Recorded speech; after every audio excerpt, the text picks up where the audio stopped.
அதாவது தமிழ்நாட்டில் தான் பேசுகிறோம் என்பதை மறந்துவிட்டு தமிழக மக்களுக்கான கோரிக்கைகளாக டெல்லியிலே தான் என்ன வைத்தோம் என்பதையும் மறந்துவிட்டு, இன்னும் சொல்ல போனால் மேகதாது அணைக்கட்டை பற்றி பேசுவதை, விவசாயிகளுக்காக பேசுவதை மறந்துவிட்டு, இன்னும் சொல்ல போனால் விவசாயிகளுடைய கடன் தள்ளுபடிகளே அவர்கள் அதிருப்தியாலே வீதியிலே வந்து ஒரு 15 நாளிலேயே போராட்டத்தை நடத்தி கொண்டிருப்பதை எல்லாம் மறந்துவிட்டு, hello brothers sisters, hello bro bro bro என்று கத்திவிட்டு சென்றிருக்கிற ஒரு காட்டுக்கூச்சலைத்தான் நாங்கள் அங்கே கண்டோம்.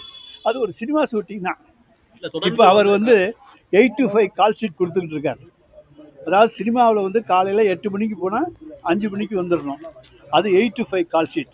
அதை தினசரி 8 to 5 கால் ஷீட்டில் நடத்துகிறாரு. அந்த படங்கள் முக்கியமாக முடிக்க வேண்டிய தருணங்களில் 8 to 8 கால் ஷீட் உண்டு. அந்த 8 to 8 கால் ஷீட்டை திருச்சி போன்ற வெளியூர்களுக்கு வருகிற பொழுது செய்து 8 மணிக்கு வீட்டுக்கு சென்று அடைந்து விடுகிறார்.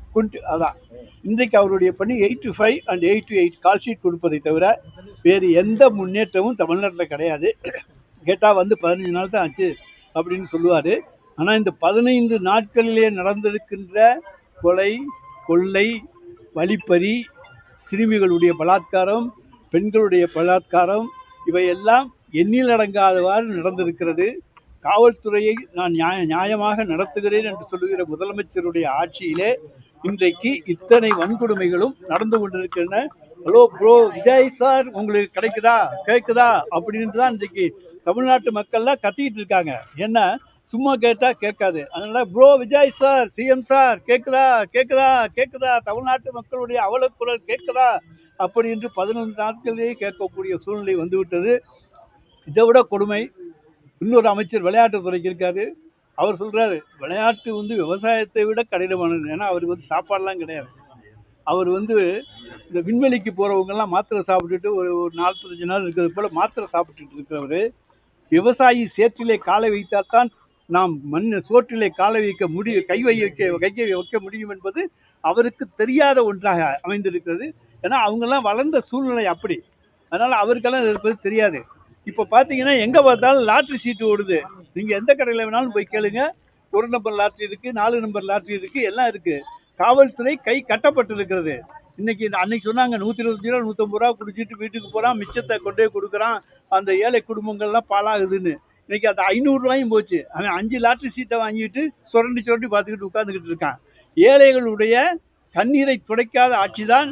ஹலோ முதலமைச்சர் சிஎம் சார், உங்கள் விஜய் ஆட்சியில தான் இப்போ லாட்ரி சீட்டு மோகம் தமிழ்நாட்டிலே அதிகரித்திருக்கிறது.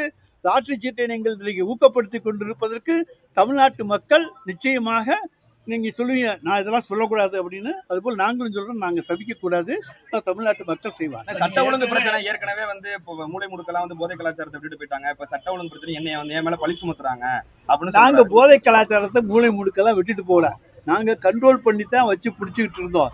இப்போ வர்றதெல்லாம் இவங்க பிடிக்கணும்ல. இப்போ எங்கேருந்து வருது? என்ன நாங்கள் விட்டுட்டு போனதை எடுத்துக்கொண்டு வித்துக்கிட்டு இருக்கான்.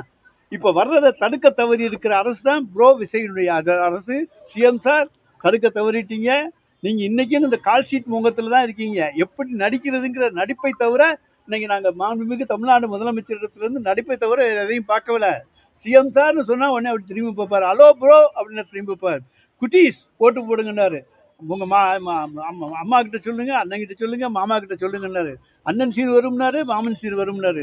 எந்த சீரையும் காணும், சீர்கிட்ட தான் போயிருக்கு. சட்டசபையில வந்து அவர் வந்து அமைதியா இருக்காரு, அவர் எந்த மனநிலை இருக்காருன்னு தெரியல, அமைதியா விமர்சனம் செஞ்சிருக்கீங்க. அதே விஜய் வந்து திருச்சியில வந்து கடுமையான திமுக சட்டை எல்லாம் பேசினாரு. அவரோட வாய்ப்பு அசம்பளிக்கும் வெளியே என்ன சட்டம்? அதாவது காட்டு கூச்சல் தான் போட்டாரு. என்ன விமர்சனம் பண்ணாரு? நாங்க ஆக்கும் சக்தி, தமிழ்நாட்டை ஆக்கி இருக்கிற சக்தி தான் திராவிட சக்தி, அழிக்கும் சக்தி தான் இன்றைக்கு தாவேகா சக்தி. ஒரு 1967க்கு பிறகு திராவிட ஆட்சியிலே தான் தமிழ்நாடு முன்னேறி இருக்கிறது. இன்றைக்கு பொருளாதார வளர்ச்சியிலே நாங்கள் முதலிடத்துக்கு கொண்டு வந்திருக்கிற சக்தி திராவிட சக்தி. ஆக்கும் சக்தி நாங்கள், அழிக்கும் சக்தி விஜய் சக்தி. அதுதான் நாங்க சொல்ல முடியும். அவர் இந்த பராசக்தி படத்துல நடிக்க வாய்ப்பு கொடுக்காதனால எல்லா தூர சக்தி, தீய சக்தி, வாய சக்தி எல்லா சக்தியும் சொல்லிடுவாங்க. ராஜ்யசபா சீட்டை வந்து தாவேகா வந்து காங்கிரஸ் கொடுத்திருக்காங்க. நிறைய தாரை வைப்பார். தொடர்ச்சியா கொள்கை எதிரின்னு சொன்ன பாஜகவை இது வரைக்கும் அவர் வந்து திருச்சி நடந்த கூட்டத்திலும் சரி மற்ற விமர்சனம் பண்ணல. பாஜக விமர்சனம் பண்ணா என்ன நடக்கும்னு அவருக்கு நல்லா தெரியும். அதனால விமர்சனமே பண்ணவே மாட்டார். இன்னைக்கு ஜிபியில வந்து ஆர்டிஸ்ட்லாம் காணாம இருக்கு அப்படிங்கிற ஒரு சர்ச்சை வந்து போயிட்டு இருக்கு. நிலக்கரி ஊழல் சம்பந்தமா உள்ள நிலக்கரி கொள்முதல் சம்பந்தமா உள்ள ஆர்டிஸ்ட்லாம் காணாம இருக்கு அப்படிங்கிற சர்ச்சை வந்து போலீஸ் ஸ்டேஷன் கம்ப்ளைண்ட் பண்ணிருக்காங்க. அது நல்லா நாங்க வந்து யாரும் நாங்க எடுத்துட்டு போக முடியாது. அவங்க அது அதிகாரிகள் தான் இருக்காங்க, அதிகாரிகள் தான் பொறுப்பு. அப்படி காணாமல் போயிருந்தால் அந்த அதிகாரிகள் அதை கண்டுபிடித்து தருவார். போய் இருந்தால் பாஜக முன்னாள் மாநில தலைவர் புதிய கட்சி ஆரம்பிக்கப்படுன்னு சொல்றாங்க, தகவல் வருது. அது எப்படி தான் பாக்குறீங்க? அதை வந்து என்ன தேன ப்ரோ ஆரம்பிக்கிற போது அந்த ஷோ ஆரம்பிச்சேன் ஒண்ணும் கிடையாது. சோனா என்ன சார் சகோ திமுக ஆட்சியில பெண்களுக்கு பாதுகாப்பு இல்லைங்கிற முன்னிட்டு தான் சார் அதிகமா அதை வலியுறுத்தி தான் அவங்க வந்து ஆட்சிக்கு வந்திருக்காங்க. இன்னைக்கு எப்படி சார் இருக்கு? இன்றைக்கு சுத்தமாக பெண்களுடைய பாதுகாப்பு என்பது கேள்விக்குறியாகிவிட்டது. அதுதான் இந்த ஆட்சியினுடைய 15-20 நாள் சாதனை என்பதை மனவேதனையோடு நாங்கள் தெரிவித்துக் கொள்கிறோம். ப்ரோ விஜய் இனிமேல் சார் முசியம் சார் இனிமேலாவது இதுல கான்சென்ட்ரேட் பண்ணுங்க. போலீஸ் ரெக்ரூட்மெண்ட் கூடப்படுத்து பண்ணி பாருங்க. நாங்க சிறமையா தான் நடத்தியிருக்கோம், ஆனா நீங்க நடத்தல. சிஎம் சார் நாங்க உங்கள்ட்ட ரிக்வஸ்ட தான் கேட்கிறோம். இனிமையாவது தமிழ்நாட்டு மக்களை உங்களுக்கு ஓட்டு போட்டிருக்காங்க. நீங்க பார்க்காமலே ஓட்டு போட்ட ஒரு காட்சியை நாங்க கண்டிருக்கிறோம். உழைச்சவனுக்கெல்லாம் மரியாதை கிடையாது. தேர்தலில் எப்படியெல்லாம் ஜெயிக்கணுங்கிறது உழைப்பு அதெல்லாம் கிடையாது. யார் வேணாலும் திடீர்லாம் வந்துடலாங்கிற ஒரு புதிய கண்டுபிடிப்பை இந்திய அரசியலுக்கு தந்திருக்கிறீங்க. அந்த புதிய கண்டுபிடிப்பு இனிமேல் தொடராம இருந்தா சரி, இல்லாட்டி நாடு கட்டு குட்டிச்சு வரா போயிடும். நிச்சயமாக திராவிட முன்னேற்ற கழகத்தின் பக்கம் அவர் அணுக கூட விடமாட்டார். எங்க தலைவர் எங்களுடைய தலைவர் மாண்புமிகு முத்துவேல் கருணாநிதி ஸ்டாலின் நிச்சயமா நம்புங்க. அவரை வந்து தாவேக்காவும் புறக்கணிச்சிட்டு அதிமுகவும் புறக்கணிச்சிட்டு நடு ரோட்ல அனாதையா நிற்கிறார். அதான் அவருடைய கதி. தலைமைச் செயலகத்துல விஜய் வந்து ஆலோசனைங்கிற கூட்டம் நடத்துறாரு. ஆனா வந்து ஆலோசனை எந்த ஆலோசனை அவரும் வழங்கவில்லை. அதுக்கு என்ன சொல்றாங்க? ஆலோசனை கூட்டம் முடிந்த பிறகு அறிக்கை வெளியிடுவார்கள். அந்த அறிக்கை வந்தா தான் நம்ம எதையும் சொல்லலாம். என்ன ஆலோசனை பண்ணாங்கன்னு அவங்களுக்குள்ளே ஆலோசனை பண்ணியிருக்காங்க. ப்ரோ விஜய் சிஎம் சார் அது சொன்னா தான் தெரியும். ஆலோசனைக்கு ஒரு அதிகாரிகளே நம்ம என்ன சொல்றாங்கிறது அவரும் புரிஞ்சுக்காத. அவர் என்ன தகவலுமே சொல்ற அமைதியா இருக்காரு. அதிகாரிகள் எல்லாம் பயப்படுறாங்க. என்ன பண்றது, ஏதாச்சும்னா உடனே அங்கனே முதல்வன் சினிமா பண்ணி டைப் அடிச்சு சஸ்பென்ஸ் ஆர்டரை கையில கொடுத்து ஒரு புதிய வரலாற்றை உருவாக்கிடுவாங்கன்ட்டு பாய பொத்திக்கிட்டு இருக்காங்க. கட்சியில கேட்கிற நிகழ்ச்சி நடத்திட்டு இருக்காங்க. தலைமைச் செயலகம் என்று இந்த கட்சி அலுவலகமா மாற்றுவதிலே ஒரு புதுமையை இன்றைக்கு கண்டுபிடிச்சிருக்காங்க தாவேக்கான. ப்ரோ விஜய் அதுல ரொம்ப கெட்டிக்காரன்.